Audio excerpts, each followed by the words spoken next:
Untuk episode kali ini, Karam Kali Aja Seram akan membawakan dua cerita sekaligus yang akan dibawakan oleh Mbak Tukinem.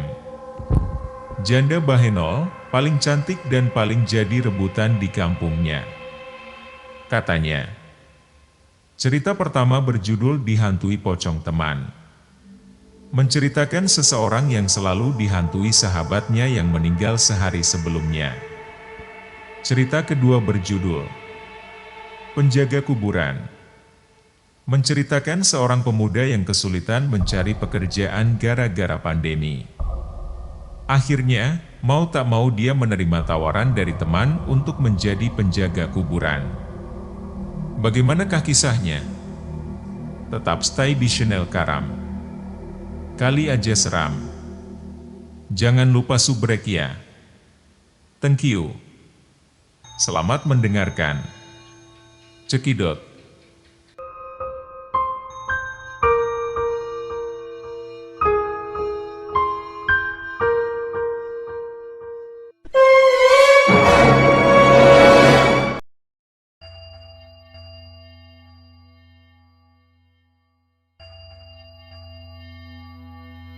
Dihantui pocong teman kisah seram. Dihantui pocong sehari setelah bantu mengusung mayat.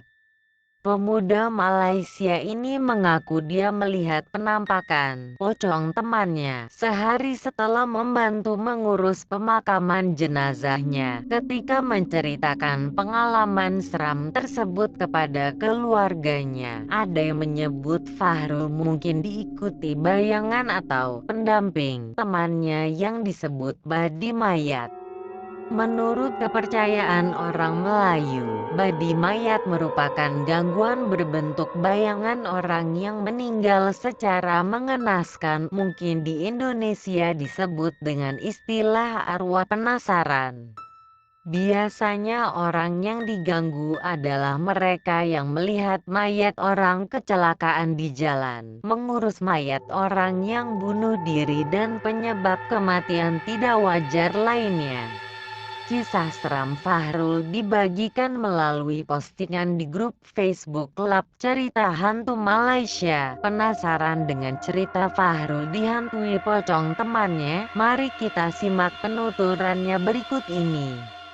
Kejadian seram itu terjadi pada tahun 2014 ketika Fahrul mendapat kabar seorang kawannya meninggal akibat mengalami kecelakaan. Sebenarnya Fahrul tidak terlalu akrab dengan temannya yang sekolah di Sabah itu. Dia hanya kenal begitu saja. Teman Fahrul ini mengalami kecelakaan di sana dan jenazahnya dibawa pulang ke rumah keluarganya di Selangor. Ketika jenazah sampai, hari sudah petang, jam menunjukkan sekitar pukul 18. Entah apa yang menyebabkannya, hati Fahrul tergerak untuk ikut menolong mengangkat jenazah masuk ke rumah. Setelah disolatkan sekitar jam 18.30, jenazahnya langsung dimakamkan. Jenazah selesai dimakamkan sekitar jam 19-an, mendekati maghrib. Balik dari kuburan, saya tidak langsung membersihkan diri. Saya tidak mandi maupun ganti baju. Setelah sholat maghrib saya mengobrol dengan teman-teman. Setelah itu, saya langsung tidur karena besok pagi harus kerja, kenang Fahrul.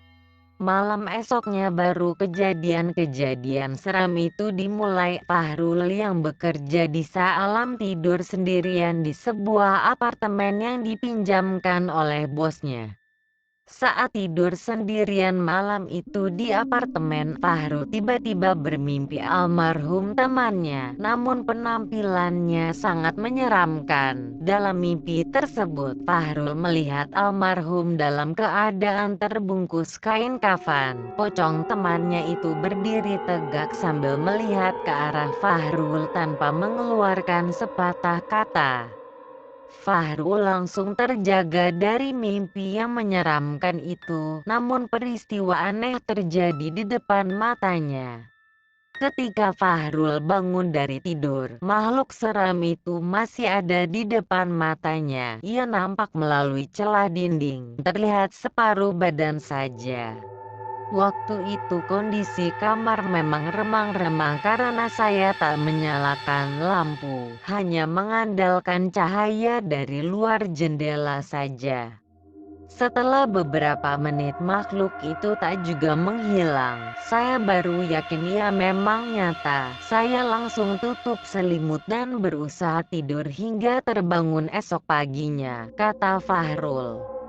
Mimpi dan penampakan seram muncul lagi waktu tidur di malam kedua. Fahrul menyalakan lampu, tapi dia masih mengalami mimpi menyeramkan yang sama. Saat terbangun, makhluk itu tampak jelas karena lampu kamar menyala terang. Pocong itu berdiri di tempat yang sama seperti malam sebelumnya. Tak ingin memperumit keadaan, Fahrul langsung tarik selimut. Dia berusaha tidur sampai tertidur betulan karena memang sudah lelah setelah pulang dari bekerja. Teror arwah penasaran hampir seminggu pengalaman mimpi tapi nyata itu berlangsung terus-menerus hampir seminggu. Sampai akhirnya Fahrul tidak tahan. Dia keluar dari apartemen dan pindah ke rumah bibinya. Sejak pindah ke rumah bibinya, teror penampakan pocong temannya tidak pernah terjadi. Fahrul juga sudah tidak pernah mimpi seram lagi. Setelah mengalami kejadian-kejadian seram itu, saya ada sedikit rasa takut ke kuburan apalagi kalau ada orang meninggal. Saat ada saudara meninggal, saya cuma sebentar di kuburan. Pas pulang saya langsung mandi bersihkan diri terus ganti baju, pungkasnya.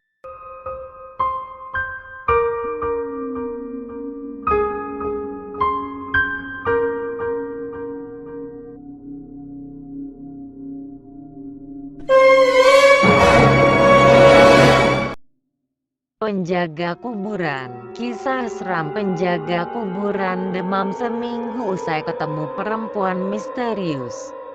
Kehilangan pekerjaan selama pandemi membuat Ali stres, apalagi usahanya mendapatkan pekerjaan baru tidak berhasil.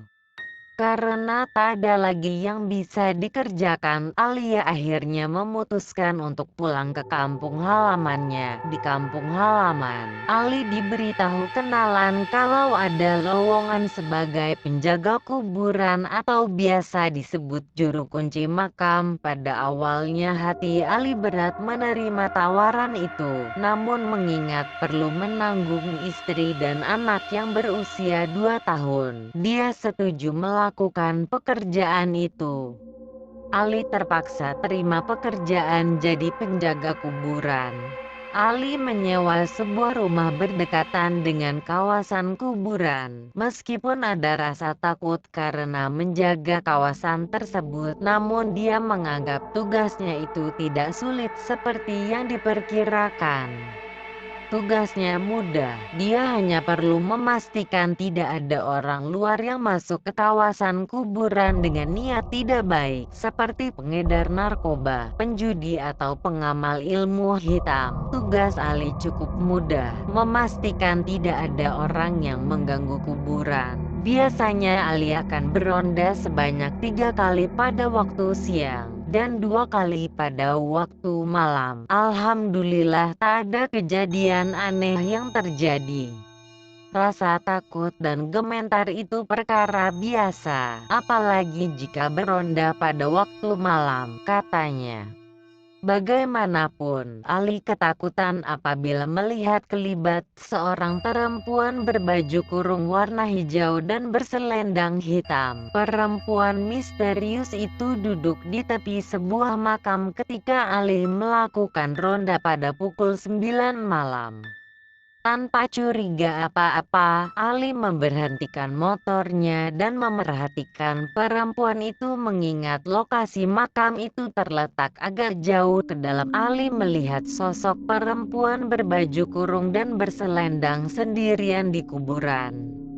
Begitu merasa ada yang memerhatikannya, perempuan itu bangun dan bergerak meninggalkan makam tersebut. Ketika perempuan itu berjalan ke arah saya, segera saya perkenalkan diri, namun tak sepatah kata keluar dari mulutnya, kata Ali. Perempuan itu tidak menjawab dan berlalu begitu saja menuju semak-semak di tepi kawasan kuburan. Ali kemudian mencoba memberanikan diri mengikuti perempuan tersebut, namun bayangannya tiba-tiba lenyap. Yang mengherankan, Ali tidak menjumpai jalan keluar kawasan kuburan melalui semak-semak tersebut. Gagal menemui perempuan itu, Ali pergi ke makam yang disinggahi perempuan tadi. Tertera nama seorang perempuan yang sudah meninggal dunia hampir 50 tahun lalu. Beberapa minggu kemudian ketika melakukan ronda malam, saya sekali lagi melihat perempuan yang sama. Kebetulan bulan sedang penuh jadi pekatnya malam sedikit terang hingga mudah melihat perempuan itu. Kebetulan saya ronda pakai sepeda, jadi mungkin dia tidak menyadari kehadiran saya. Saya mendengar suaranya sedang menangis di pinggir makam yang sama, katanya. Ketika Ali asyik memerhatikannya, perempuan itu tiba-tiba menolehkan wajahnya. Dalam samarnya malam dan cahaya bulan, Ali kali ini dapat melihat wajahnya dengan jelas.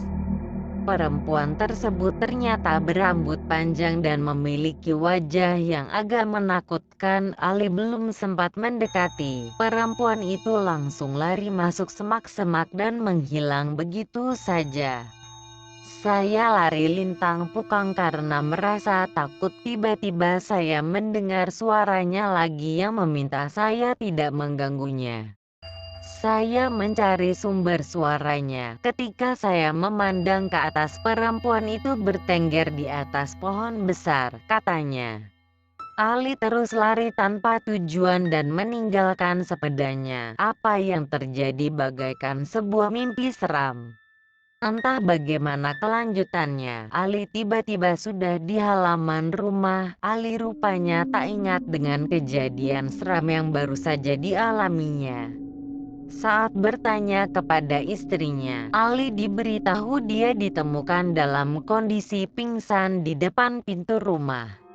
Istri temukan saya pada keesokan harinya ketika dia membuka pintu. Saya langsung tidak ingat apa yang terjadi. Hampir seminggu saya demam dan istri memanggil seorang ustaz untuk memulihkan semangat saya. Alhamdulillah tidak ada lagi kejadian aneh setelah malam itu dan saya tetap meneruskan pekerjaan sebagai penjaga kuburan, ujarnya. Sudah hampir 2 tahun berlalu, Ali sempat berpikir mengenai perempuan itu. Namun perempuan misterius itu tidak pernah muncul lagi di kawasan kuburan.